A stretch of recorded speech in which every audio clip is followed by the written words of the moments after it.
दर्शक स्वागत জানাচ্ছি ঠিকানা নিউজ বিশেষ সাক্ষাৎকার অনুষ্ঠানে। আজ আমাদের সাথে উপস্থিত রয়েছেন এমন একজন অতিথি যিনি সুদূর যুক্তরাষ্ট্র থেকে বাংলাদেশে এসেছেন। শুধু নয়, তিনি বাংলাদেশেরই একজন গর্বিত সন্তান, একজন সমাজসেবক। এবং আপনাদেরকে যদি মনে করিয়ে দেই যে এই ফারাক্কা বাঁধে নিয়ে যিনি দীর্ঘদিন ধরে আন্দোলন সংগ্রাম করে আসছেন এবং এই যিনি এসটিএস ফাউন্ডেশনের প্রতিষ্ঠাতা চেয়ারম্যান সৈয়দ টিপু সুলতান, আমরা ওনার কাছ থেকে শুনবো আসলে ফারাক্কা বাঁধের যে নানাবিধ সমস্যা নিয়ে তিনি দীর্ঘদিন যে আন্দোলন করে আসছে সেই আন্দোলনের জায়গাগুলো জানবো। একই সাথে তিনি এবার কিন্তু এই ফারাক্কা বাঁধের একটি বিষয়টি নিয়ে কিন্তু এখনকার যে সরকার রয়েছে, অন্তর্বর্তীকালীন সরকার, সেই সরকারের উচ্চ পর্যায় থেকে শুরু করে বিভিন্ন পর্যায়ে তিনি কিন্তু এখনও কিন্তু ওনার মেধা, ওনার শ্রম এবং ওনার যে নিঃস্বার্থ অক্লান্ত পরিশ্রম তিনি করে যাচ্ছেন। স্যার, আপনাকে স্বাগত জানাচ্ছি ঠিকানা নিউজে। আমরা একটু জানবো আপনার কাছ থেকে ফারাক্কা নিয়ে। প্রথম স্যার, আপনি তো দীর্ঘদিন ধরে এই ফারাক্কার বিষয়টির সাথে যুক্ত আছেন, শুরুটা একটু শুনতে চাচ্ছি আপনার কাছ থেকে। আসলে আমরা প্রায় 25 বছরের উপরে এই ফারাক্কা আন্দোলনে জড়িত হয়েছি। নিউ ইয়র্ক থেকে আন্তর্জাতিক ফারাক্কা কমিটির আমি প্রথম প্রতিষ্ঠাতা সেক্রেটারি জেনারেল ছিলাম এবং আতিকুর রহমান সালু এটার চেয়ারম্যান ছিলেন। তো সম্প্রতি তিনি মারা গেছেন এবং তার বিদেহী আত্মার প্রতি মাগফিরাত কামনা করছি। সেই সাথে এখন আমি চেয়ারম্যান এবং আমি আমাদের বাংলাদেশ চ্যাপ্টার আছে, একটা আন্তর্জাতিক ফারাক্কা কমিটি বাংলাদেশ চ্যাপ্টার। সেখানে ডক্টর জসিমউদ্দিন,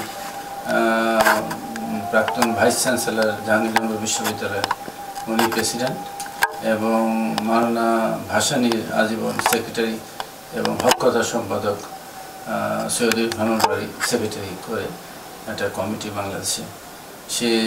এই কমিটিকে নিয়েই আমরা আন্তর্জাতিক ফারাক্কা কমিটি নিউ ইয়র্ক থেকে 4 মার্চ 2005 যে লং মার্চের আয়োজন করেছিলাম।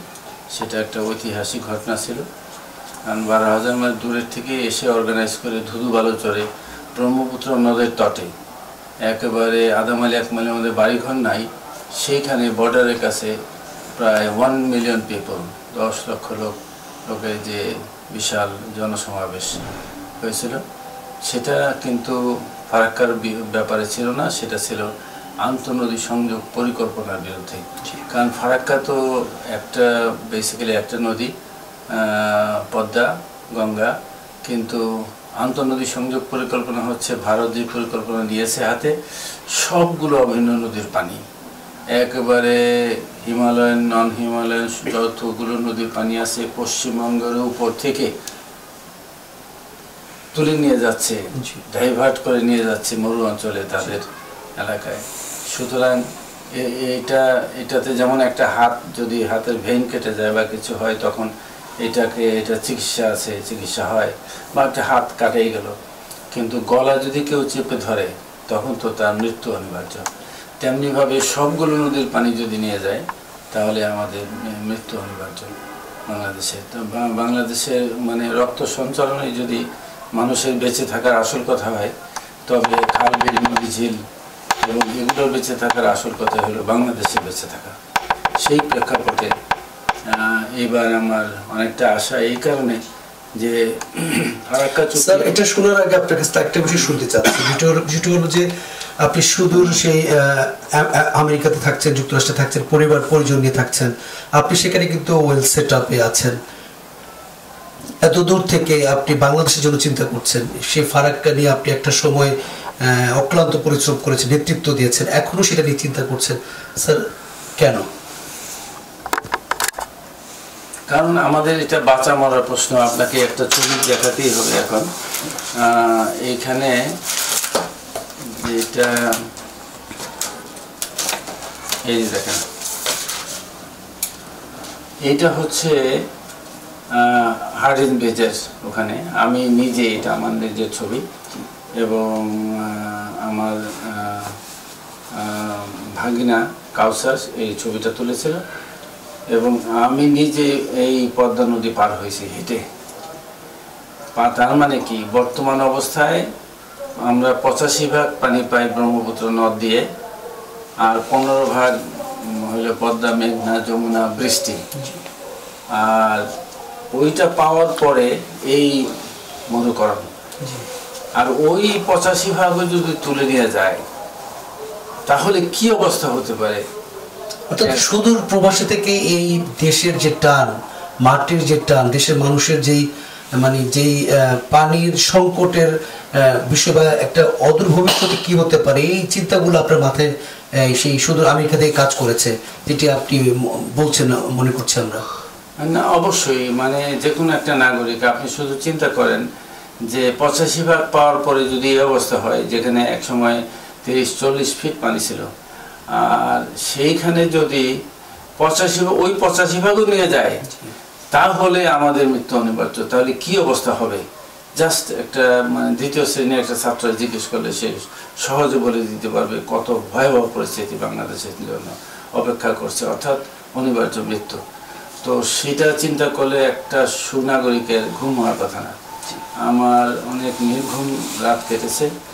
আমি সালু ভাইয়ের সঙ্গে, আতিক রহমান সালু একসময় ইস্ট পাকিস্তান স্টুডেন্ট ইউনিয়নের প্রেসিডেন্ট ছিলেন, তার সঙ্গে মোহাম্মদ হোসেন খান, তাদের সবার সঙ্গে আলাপ আলোচনা করে চিন্তা করলাম যে উই মাস্ট ডু সামথিং, আমাদের কিছু একটা করতেই হবে এবং এই অবস্থার পরিত্রাণ আমাদের পেতেই হবে। আমাদের যেহেতু দেয়াল পিঠে ঠেকে গেছে, সুতরাং তখনই অর্গানাইজ করি। আমার ফার্মেসির টেবিল থেকে অর্গানাইজ করে 12,000 মাইল দূরে এসে ধুধু বালুচরে ব্রহ্মপুত্র নদের তটে 4 মার্চ 2005 যে বিশাল জনসমাবেশ হয়, সেটা এখানে পত্রিকায় ছবি আছে, আপনি দেখলে পরে মানে অবাক হয়ে যাবেন যে পরিবেশ নিয়ে 12,000 মাইল দূরে থেকে এসে, অন্য কোনো বিষয় না, পরিবেশ নিয়ে তো 10-20 জনই কথা শুনতে চায় না। তো এটা সৈয়দ আবুল মকসুদ ভাষামতিন বলেছেন যে পৃথিবীর জন্মলগ্ন থেকে কোথায়ও কোনো দেশে পরিবেশ নিয়ে এত বড় জনসমাবেশ কখনো কোথাও হয়নি। 2005 থেকে 2024 এই দীর্ঘ সময়ের মধ্যে এটা সমাধানটা আসলে কেন হলো না স্যার? মানে সমস্যাগুলো কোথায় ছিল বাংলাদেশ এবং ভারতের সাথে? এই জায়গাগুলো স্যার আপনি তো নিশ্চয়ই ফাইন্ড আউট করেছেন, চিহ্নিত করেছেন, একটু জানুন স্যার। সেটা আপনারা জানেন, ভারত সরকার, জনগণ নয়, ভারত সরকার খুবই তাদের অন্যায় আচরণ শুধু বাংলাদেশ নয়, পার্শ্ববর্তী সমস্ত দেশগুলোর সাথে, এমনকি মালদ্বীপ, এত ছোট্ট একটা দেশ এবং এত মানে তাদের আর্মি পাওয়ার তেমন নাই বা ওই ধরনের যোগাযোগ নেই, তারাও কিন্তু ভারতীয়দের এখন ভারত সরকারের বিরুদ্ধে উঠে দাঁড়িয়েছে, রুখে দাঁড়িয়েছে। তো সুতরাং আমাদের এইটা তাদের নর্মাল আচরণ আমাদের জন্য হলো মরণফাঁদ, তাদের জন্য এটা খুবই সহজাত একটা প্রবৃত্তি। এই প্রবৃত্তিকে রুখে দেওয়ার জন্য যে অন্যায়, অসম এবং গোলামি চুক্তি হয়েছিল 1996 সালে শেখ হাসিনার আমলে, সেটা তামাদি হচ্ছে এই আগামী বছর। এই জন্যই এখনই সময় আমাদের এটা জাতিসংঘের 6th কমিটিতে তুলে এটার সমাধান জাতিসংঘের কাছে চাওয়া, জাতিসংঘের তত্ত্বাবধানে উইথ গ্যারান্টি ক্লজ যেন আমরা এটার সমাধান খুঁজে পাই। তার আগে যেটা করতে হবে আমাদের 1992 এবং 1997 এই দুটো ইউএন ওয়াটার কনভেনশনের আমরা কিন্তু সিগনেটরি না। তখন শেখ হাসিনা ছিল মানে এবং সে তো সাইন করে নাই এবং মোদি সেটা করতেও দেবে না। আপনারা জানেন যে আমরা কতটুকু স্বাধীন ছিলাম।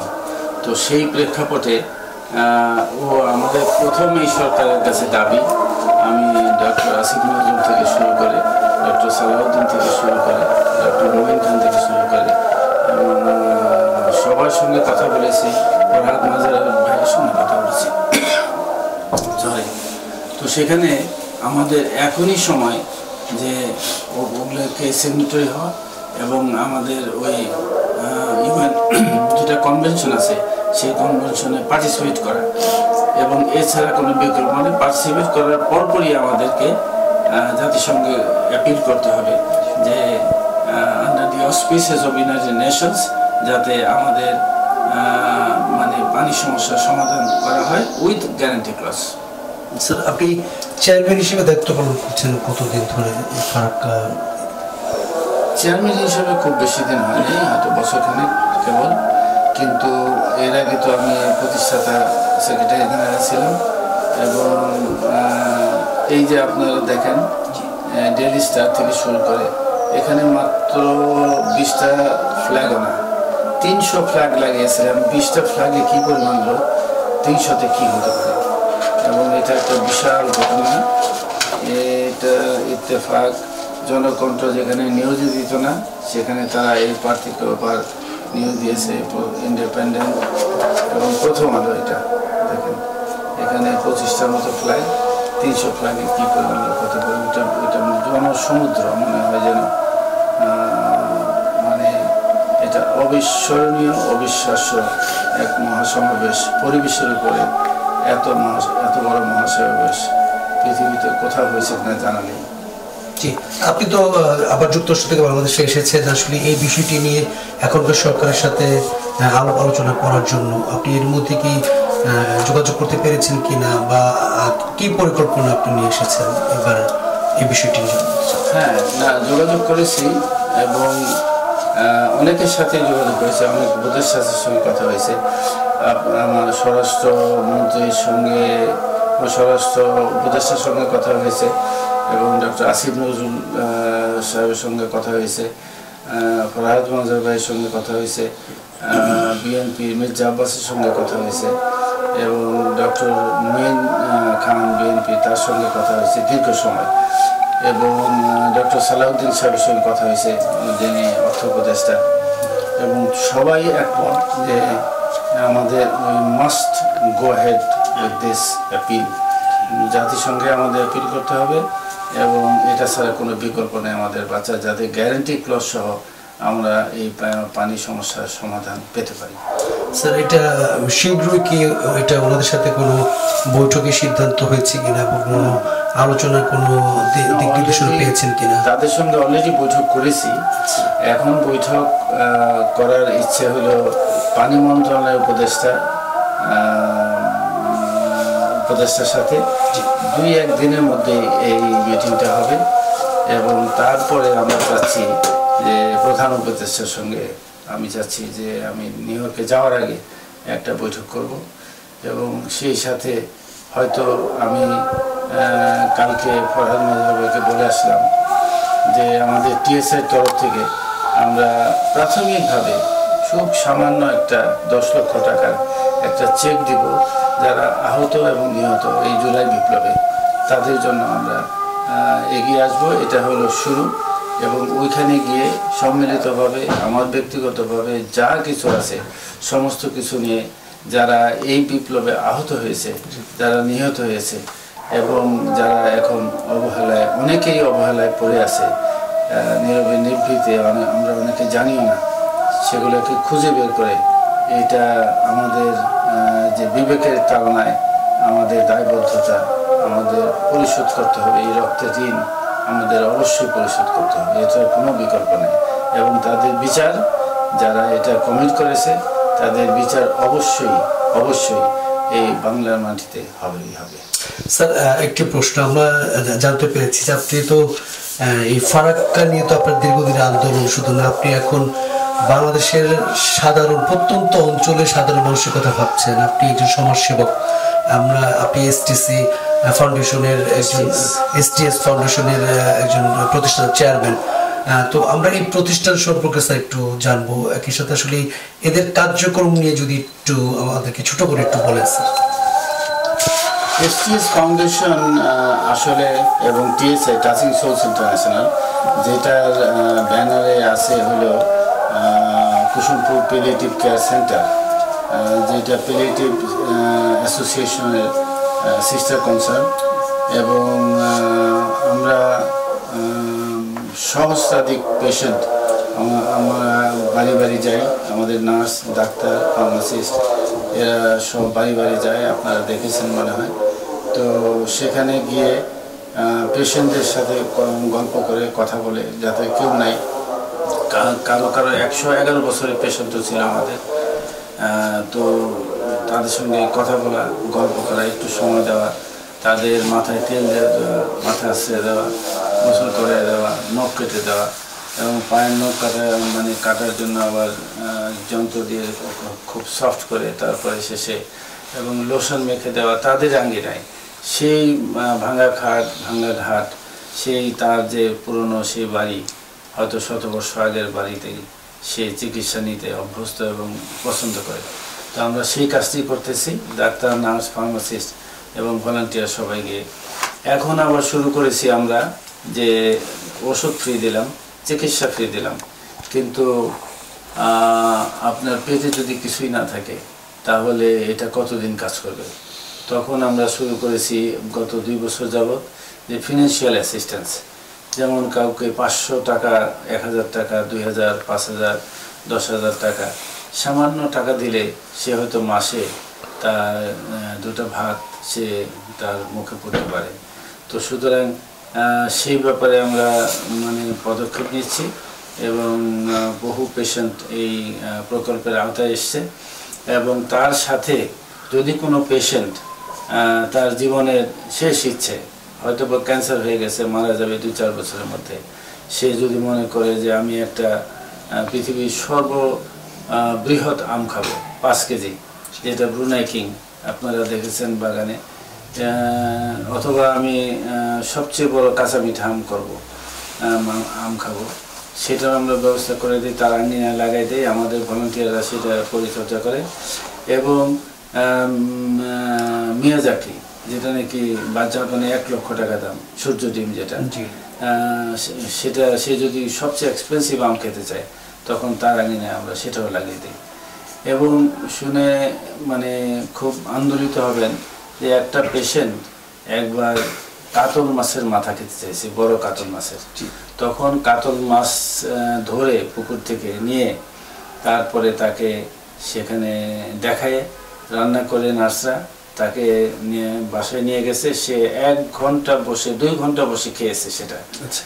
খাওয়ার পরে ঠিক তার 2 দিন পরে উনি মারা গেছেন। অর্থাৎ জীবনের যে এই শেষ ইচ্ছাটা, এই ডিজায়ারটা ফুলফিল করার প্রচেষ্টা, আমরা তো কিছুই করতে পারি না, সৃষ্টিকর্তা সবার লক্ষ্য রাখেন, কিন্তু এই যে চেষ্টাটা করা, সেই চেষ্টাটুকু আমরা করে যাচ্ছি। ধন্যবাদ। দর্শক, আমরা এতক্ষণ ছিলাম, আপনারা দেখেছেন, আমরা ছিলাম যুক্তরাষ্ট্রের সম্মানিত প্রবাসী, একই সাথে যিনি আন্তর্জাতিক ফারাক্কা কমিটির চেয়ারম্যান, এবং সাথে যদি আরো যুক্ত করে যিনি জনদরদী সমাজসেবক, যিনি STS ফাউন্ডেশনের প্রতিষ্ঠাতা চেয়ারম্যান জনাব সৈয়দ টিপু সুলতান। ধন্যবাদ।